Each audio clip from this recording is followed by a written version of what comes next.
मेरे साथ सब मिलकर बोलेंगे, भारत माता की। आवाज इधर कम आ रही है। भारत माता की। आज के हमारे इस भाई दूज के कार्यक्रम में नारी शक्ति वंदन और भाई दूज, इस त्योहार को मनाने के लिए भाई दूज के पावन पर्व पे दोपहर बाद भाई दूज हो गई, सुबह तक पड़वा थी। हमारे लिए मंच पर विराजमान अभी अभी जिनने अपनी बात समाप्त की, जोरदार अभिनंदन करें हमारे अपने लोकप्रिय मंत्री गोविंद सिंह राजपूत जी का, खुरई विधानसभा के सुर्खी के माननीय विधायक और मंत्री, और खुरई के भूपेन्द्र सिंह जी, जोरदार तालियां बजाएं भूपेन्द्र सिंह जी के लिए भी। इस अवसर पर भाजपा के जिला अध्यक्ष गौरव सिरोठिया जी, जोरदार अभिनंदन हमारे युवा नेता के लिए। इसी मंच पर मौजूद मेरे अभिन्न मित्र शैलेंद्र जैन जी, विधायक सागर, समादरणीय शैलेंद्र जी के साथ प्रदीप लारिया जी, जोरदार विधायक हमारे भाई शैलेंद्र लारिया जी, प्रदीप लारिया जी, विधायक वीरेंद्र सिंह लोधी जी, जोरदार तालियां वीरेंद्र जी के। माननीय प्रदेश के मंत्री भाजपा के प्रभुदयाल पटेल, अरुणोदय चौबे जी, हमारी प्रत्याशी बहन, क्या दहाड़ती है बहन हमारी लता वानखेड़े जी, जोरदार तालियां लता जी के लिए। जिला पंचायत के अध्यक्ष हीरा सिंह जी, जोरदार अभिनंदन हीरा सिंह जी का। हमारे पूर्व विधायक कबीर पंथी जी, वो भी कहीं दिखे थे, जोरदार अभिनंदन। इस अवसर पर पूर्व विधायक आदरणीय श्रीमती सुधा जैन जी, आपका भी वंदन अभिनंदन। महिला मोर्चा के अध्यक्ष जिनने पूरे कार्यक्रम संजोने में बड़ी भूमिका अदा करी, संध्या भार्गव जी, आपका भी स्वागत अभिनंदन। नाम तो बहुत सारे हैं, सभी के लिए जोरदार तालियां बजा दो, जितने भी लोग बैठे हैं।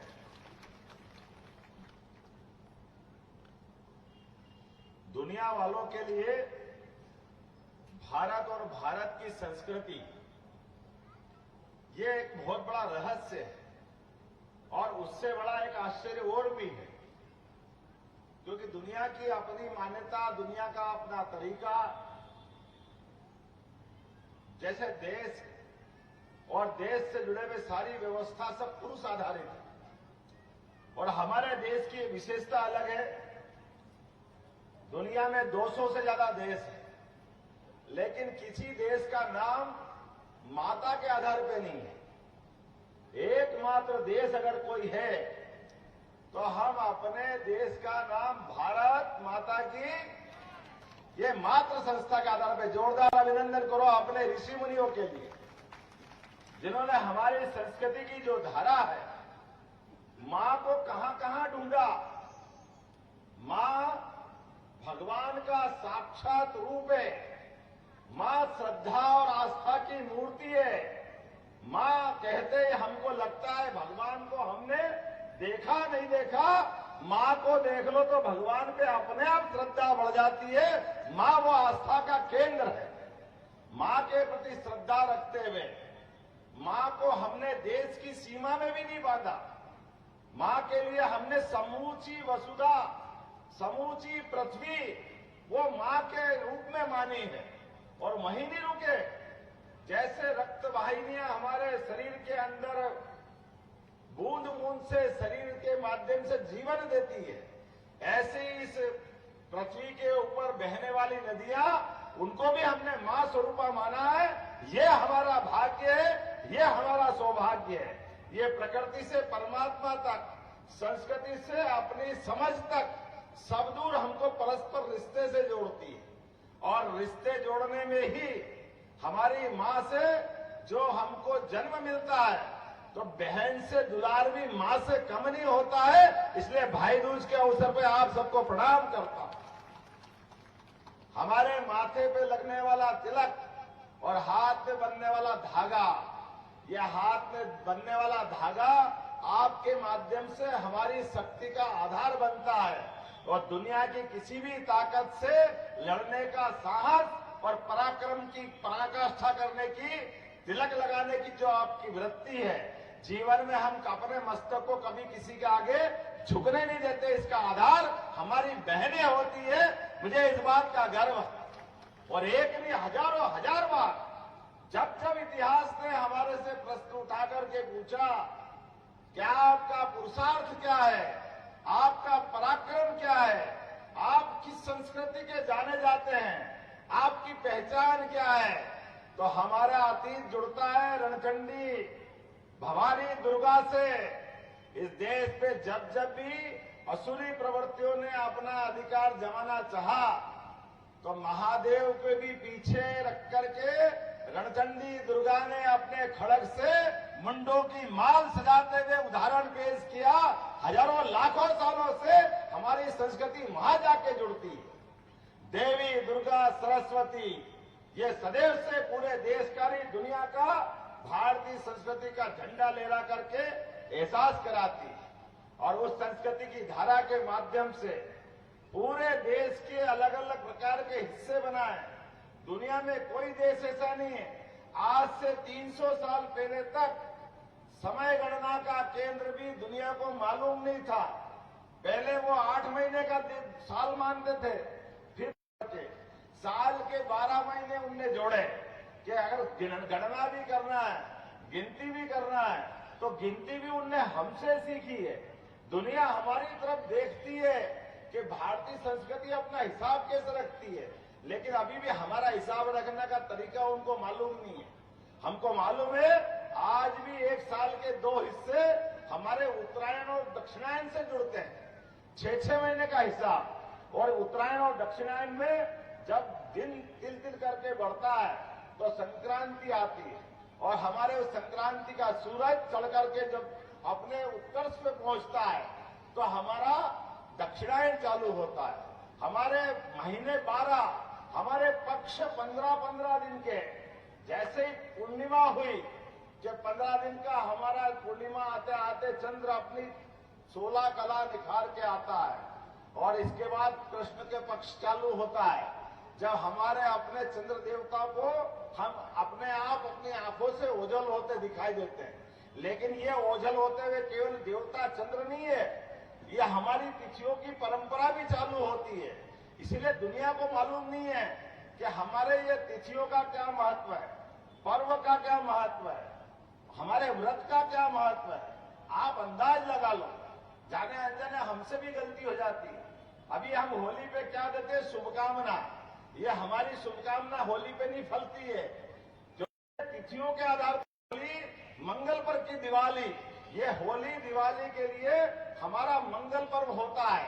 हमारे तो विवाह भी बिना मंगल मुहूर्त के नहीं होते, मर्जी से नहीं होते। पंडित जी के पास जाओ तो तिथियों की गणना लगा करके, ग्रह नक्षत्र का हिसाब लगा करके वो मंगल मुहूर्त के आधार पर निकालते हैं। इसलिए कभी भी अपन अगर किसी को बधाई देना है तो बधाई आप दे सकते हो, लेकिन आप पूछे तो पंचांग के माध्यम से जोड़ के हम ही बता सकते।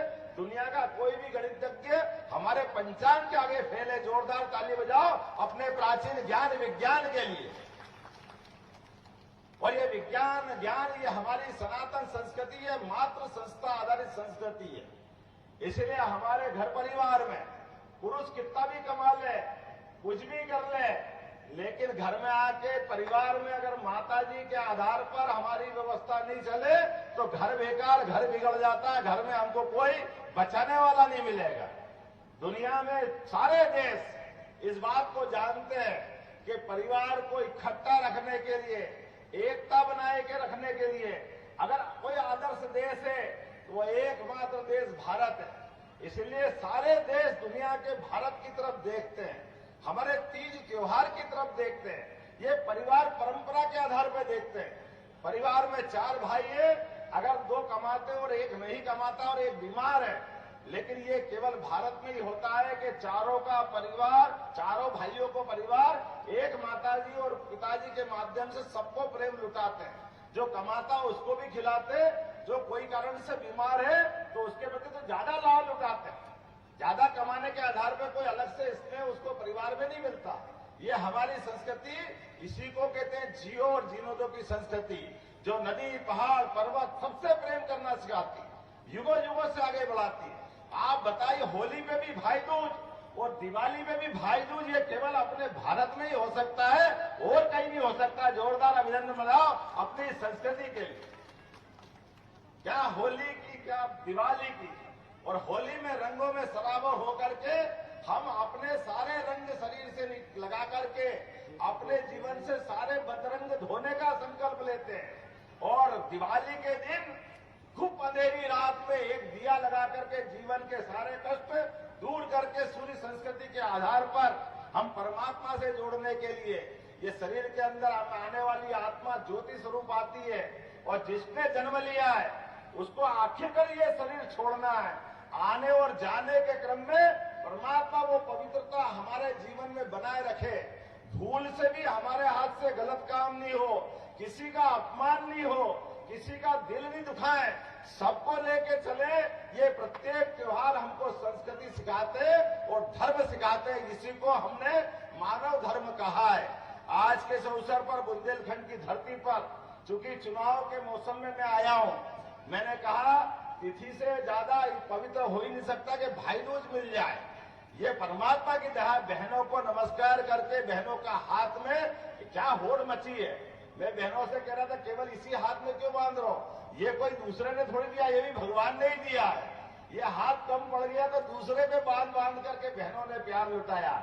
मैं आपको बिलहरी की सारी बहनों को प्रणाम करता हूं, धन्यवाद देता हूं और जोरदार ताली बजाओ नरेंद्र मोदी जी के लिए। क्या जमाना है, क्या नेता है, क्या व्यक्तित्व है उनका। दुश्मन भी तरसते हैं। वर्तमान के राजनीति के नक्षत्र में जिस प्रकार से नरेंद्र मोदी जी की सरकार चल रही है और खास करके बहनों के लिए तो जो प्यार लुटा रहे हैं, आप अंदाज तो लगा लो। बहन के कष्ट को अगर सबसे पहले किसी ने समझा है, नरेंद्र मोदी जी ने लाल किले से कहा कि हमारा स्वच्छता का अभियान चलना चाहिए। और लाल किले से कोई प्रधानमंत्री बनने के बाद स्वच्छता का महत्व, घर को साफ सुथरा रखना, ये हम सबकी जवाबदारी हजारों हजार साल से बहनें हमको बताती आई। लेकिन सार्वजनिक जीवन में भी नगर भी साफ रखना, गांव में भी सफाई रखना, वो सफाई से कोई घृणा मत करो। और हमारे यहाँ तो स्वच्छता के प्रतीक लक्ष्मी जी हम हजारों साल से जानते थे, लेकिन किसी नेता की हिम्मत नहीं पड़ी। नरेंद्र मोदी जी ने अभियान चलाया और माता बहनों की इज्जत बचाने के लिए। मैं इस बात को भूलूंगा नहीं। मेरे पहले एक हमारी विधायक थी प्रीति भार्गव जी, गोविंद भैया, भूपेंद्र भैया, मेरी आपके उज्जैन से पूर्व विधायक थी। मैं उज्जैन का विधायक बना, उज्जैन दक्षिण का, जहां 20% गांव थे, तो गांव के अंदर विधायक जाता है तो प्रीति भार्गव जी ने कहा भैया आप कुछ करो मत करो, आपसे हाथ जोड़ के निवेदन है, आप विधायक बने हो। एक बात का ध्यान रखना, गांव में कैसे भी करके कुछ आप सार्वजनिक शौचालय बना देना। मेरे पल्ले नहीं पड़ी, क्यों? बोले आपको नहीं मालूम, गांव के अंदर ये लेटरिन की समस्या इतनी परेशानी वाली रहती है कि माताएं बहनें सूर्य का उजाला जब हो जाता है तो अपने पेट के अंदर आने वाली तकलीफ को कैसे दम मार के वो कैसे दिन गुजारती है, उस कष्ट को आप नहीं समझ सकते, ये बहनें ही समझ सकती है। मेरे वास्तव में उस दिन हिल गया। उन्होंने कहा आप अपनी विधायक निधि से ये मदद कर देना। मैं तो इस बात को सुन के डर गया था कि इतना बड़ा, छोटा सा काम मैं समझा, लेकिन इतना बड़ा काम था, हर गांव में मैं कहां से कर दूंगा। वाकई बड़ी बात। लेकिन नरेंद्र मोदी जी के लिए जोरदार ताली बजाओ, जिनने गांव के अंदर घर घर में ये अभियान चलाकर शौचालय के आधार पर जीवन में कितना पुण्य का काम है, लेकिन कितनी जरूरी बात। अपनी माता बहनों की इज्जत बचाने के लिए, उनका स्वास्थ्य अच्छा रखने के लिए, भारत की दुनिया में अच्छी एक छवि बनाने के लिए कितना आवश्यक था। इतने साल कांग्रेस की सरकार थी, उनने कभी माता बहनों की इस कठिनाई को नहीं समझा जो सबसे ज्यादा जरूरी थी। एक बार जोरदार ताली बजा के वाकई में उनके एक ने कितने सारे कदम, और जब एक तरफ कदम बढ़ाया तो घर कच्चा क्यों होना चाहिए, तो घर भी पक्का होना चाहिए। ये सपना किसी ने देखा जिनका खुद का घर नहीं, वो नरेंद्र मोदी जी 22 करोड़ बहनों का घर बनवा करके 22 करोड़ परिवार के सामने आदर्श उदाहरण दिया। और उतना ही नहीं, ये अपने घर में फूकने से फूकने वाला चूल्हा बड़े लोगों का होता था, लेकिन बड़े लोगों के बजाय घर में भी गैस का चूल्हा आना चाहिए। जिसको भी ये काम पसंद आया जोरदार ताली बजा के बताओ, ये पहली बार नरेंद्र मोदी जी ने करके दिखाया। कितने काम बताऊं, हर काम में महिला सशक्तिकरण के लिए। और जोरदार ताली बजाओ हमारे पूर्व मुख्यमंत्री शिवराज सिंह चौहान के लिए, जिन्होंने भी इसी काम का लगातार बीड़ा उठाया। जब हमारी सरकार बनी, यही लोगों ने कहा कि भैया आपकी सरकार बनेगी। हमने सुना कांग्रेस वाले बहुत भाषण दे रहे थे, लाडली लक्ष्मी योजना केवल चुनाव तक रहेगी, बाद में बंद हो जाएगी, पैसा नहीं है, इतने पैसे कहां से लाओगे। हमने उस समय भी कहा था और आज भी कह रहे हैं, भैया तुम झूठ बोलते रहिए, हमारी भाजपा वालों की पहचान नहीं है। लाडली लक्ष्मी योजना न तब बंद हुई, न आज बंद हुई, न अगले चुनाव तक बंद होगी। ये लगातार जारी रहेगी। ये योजना का श्रेय भी हमारा है और भावना भी हमारी। किसी बहन के जीवन में कोई योजना सरकार की जो भी जारी, सब जारी रहेगी, एक भी योजना बंद नहीं होगी। क्यों? जहां नियत वहां बरकत, जैसी नियत वैसी बरकत। ये भाजपा के लोग हैं जो अपने भाव को भी सबके बीच में तभी लाते हैं जब आधार होता है। बिना आधार के कोई बात नहीं करते। हमारे माननीय मोदी जी के तो कितने सारे काम, जिन कामों के बलबूते में बात करें तो समय कम पड़ जाएगा। आज बहनों के बीच में बात करने आया हूं, तो बहनों से जुड़े मुद्दे को हम याद करें। रानी अवंतीबाई, अंग्रेज जैसी सत्ता के खिलाफ भी जैसे झांसी की रानी, ऐसे रानी अवंतीबाई, जोरदार अभिनंदन करें रानी अवंतीबाई का।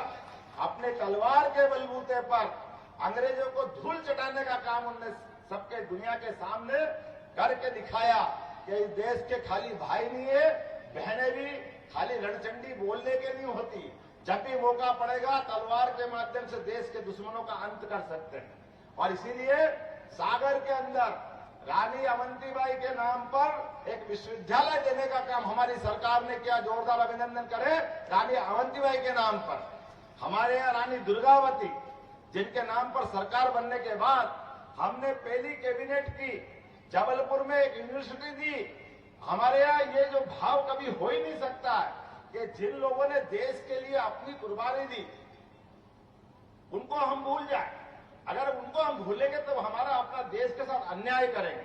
मैं एक बार फिर श्रद्धा से सिर नमाता हूं हमारे देश के यशस्वी प्रधानमंत्री के उस निर्णय के प्रति, जिनने सड़ी गली नई शिक्षा, पुरानी शिक्षा नीति को बदलकर नई शिक्षा नीति 2020 लागू की। इस 2020 की शिक्षा नीति के बलबूते पर जिन देवी देवताओं को मानते मानते हम देव संस्कृति वाले कहलाते हैं, काल के प्रवाह में, अतीत में अंग्रेजों ने सबसे पहले भगवान राम, भगवान कृष्ण, हमारे सभी महापुरुष, महाराणा प्रताप, शिवाजी, कबीरदास जी, तुलसीदास जी, इनके सारे वचनों को अलग रखा है। और अलग रखते रखते हमको नास्तिक बनाने लगे। भगवान महावीर स्वामी, अरे किसको, सबको महावीर स्वामी सहित सबको पाठ्यक्रम से बाहर कर दिया। आप बताओ, अगर भगवान राम, भगवान कृष्ण और हमारे ये सारे महापुरुषों को बाहर कर दो तो ये हिंदुस्तान की पहचान कहां से रहेगी। मुझे इस बात की प्रसन्नता है, हमारी सरकार ने 2020 में मोदी जी के नेतृत्व में नई शिक्षा नीति लागू करी और उसी नीति को सबसे पहले किसी राज्य ने लागू किया तो मध्य प्रदेश की सरकार ने लागू किया कि हाँ, हमारे देवता है, हम डंके की चोट इनके जीवन में सिखाए हुए सारे कामों को आगे रख के आगे चलेंगे। आज इस सरकार ने निर्णय किया, खाली पाठ्यक्रम में नहीं रखेंगे। भगवान राम ने जहां जहां अपने चरण रखे, मध्य प्रदेश में अयोध्या से लगा के चित्रकूट तक सारे देवताओं के तीर्थ बनाए जाएंगे भगवान राम के नाम पर। जहां देवताओं के माध्यम से भगवान राम ने लीला रखी और जहां जहां भगवान कृष्ण के चरण पड़े वहां भी सारे तीर्थ बनेंगे। जोरदार कृष्ण कन्हैया लाल की जय बोलो, कृष्ण कन्हैया लाल की, प्रभु रामचंद्र जी महाराज की। आप बताओ कितना दुर्भाग्य है, अरे कोर्ट कचहरी को भी नहीं मानते। भगवान राम को लेकर के अयोध्या में भगवान राम पैदा हुए कि नहीं हुए, कांग्रेस के लोग प्रश्न उठा रहे थे। अरे सरयू के किनारे भगवान राम अयोध्या में अगर पैदा नहीं हुए तो कहां हुए होंगे। 70 साल तक देश की आजादी के बाद भी भगवान राम के मामले को उलझा करके हिंदू मुसलमान को लड़ाने का हथियार बनाया गया था। वो तो सुप्रीम कोर्ट को धन्यवाद और हिंदुओं के धैर्य को धन्यवाद। 70 साल तक हमने अपने पत्थर पे सीना रख करके देश की आजादी के बाद भगवान राम का मंदिर बन जाए, ये सपना देखते रहे। बोलो जय जय श्री राम। तो जैसी नीयत वैसी बरकत। सुप्रीम कोर्ट ने फैसला दिया। अब सुप्रीम कोर्ट के दिए फैसले के बाद तो कोई प्रश्न नहीं उठना चाहिए, लेकिन दुर्भाग्य से कांग्रेस ने उस समय भी पीछा नहीं छोड़ा और कांग्रेस आज भी पीछा नहीं छोड़ रही। उस समय भी दिग्विजय सिंह ने कहा था कि मंदिर वहीं बनाएंगे, तारीख नहीं बताएंगे, लेकिन मंदिर भी बना और तारीख भी बताई। 22 जनवरी गोविंद जी और पूरी कैबिनेट अयोध्या गई और धूमधाम से दर्शन करके आई और पूरी दुनिया ने देखा कि जिसने भगवान राम के चरणों में सिर झुकाया, वो संस्कृति, हिंदू सनातन संस्कृति हजारों साल से सबको प्रेरणादायी रही है। मुझे इस बात की प्रसन्नता है, उसी संस्कृति के आधार पर भी हमने बहनों को 2029 में माननीय मोदी जी ने 33% लोकसभा में भी विधानसभा में भी। आपको सागर वालों को और धन्यवाद।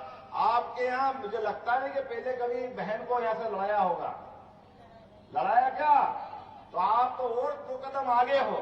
उनने कहा कि 2029 से 33% बहनों को लोकसभा में मौका देंगे, विधानसभा में मौका देंगे। सागर वालों आपको प्रणाम, आपने अभी से मौका दिया। जोरदार ताली बजाओ बहनों के लिए। इसका मतलब बहनों की जवाबदारी ज्यादा हो गई। अब हर बहन को संकल्प लेना पड़ेगा कि आपको मोदी जी का और ये मैंने कहा भारतीय संस्कृति का परचम लहराना है, हमारी मातृ संस्था मातृ संस्कृति को मानना है, तो अपने सबको संकल्प करना पड़ेगा। इस संसार में बहुत कुछ है वो मालूम नहीं, लेकिन अभी अपने देश के अंदर ही संस्कृति को समझने में बहुत सारे लोग कीचड़ फैलाते हैं। इस कीचड़ फैलाने वाली व्यवस्था में कमल खिलाने वाले भी हमारे जैसे लोग हैं। बोलो अपन सब है कि नहीं है कमल संस्कृति को मानने वाले? जोरदार ताली बजाओ हमारी अपनी पार्टी जिसके झंडे लहरा करके। देश का चुनाव चिन्ह अगर होना चाहिए तो कटे पीटे हाथ तो हमारे यहां कभी मानते ही नहीं। शरीर बेकार हो जाता है। हमारे यहां तो कोई राजा बनाने का मौका भी आ जाए और भूल से अंगली भी कट जाए तो उसको अलग पटक देते हैं। और मैं आपको धन्यवाद देना चाहूंगा, 1996 से आपके यहां तो कमल ही खिल रहा है लोकसभा में। जब भी मौका पड़ा तो कमल खिल रहा है, और वो भी तब जब हमारी अपनी फुल फ्लेश मेजोरिटी की सरकार नहीं थी। अब तो और खिलना चाहिए। बोलो खिलना चाहिए कि नहीं खिलना चाहिए? आने वाले चुनाव में हमारी लता वानखेड़े जी का साथ देंगे कि नहीं देंगे? अगर देंगे तो खड़े हो जाओ अपनी जगह, हाथ बांधो, मुट्ठी बांधो और मोदी जी का साथ देना अगर अपने को। तो हम सब संकल्प करें आने वाले चुनाव में हर एक गली मोहल्ले में, खास करके बहनें आज भाई दूज पर भाई की बात पे विश्वास करेगी। हम और आप सब मिलकर के जरा सब खड़े हो जाओ, कोई नहीं बचेगा। अपने बच्चे बच्ची या हमारे भांजे भांजे को भी ले लो और अपने हाथ की मुट्ठी बांध के संकल्प करो, आने वाले समय में एक एक वोट भाजपा के पक्ष में डलेगा। मोदी जी की प्रचंड विजय होगी और भारत भव्य और दिव्य बनेगा। ये संकल्प हमको करना। बोले भारत माता की। जरा आवाज में दम नहीं है, और जोर से बोलो भारत माता की।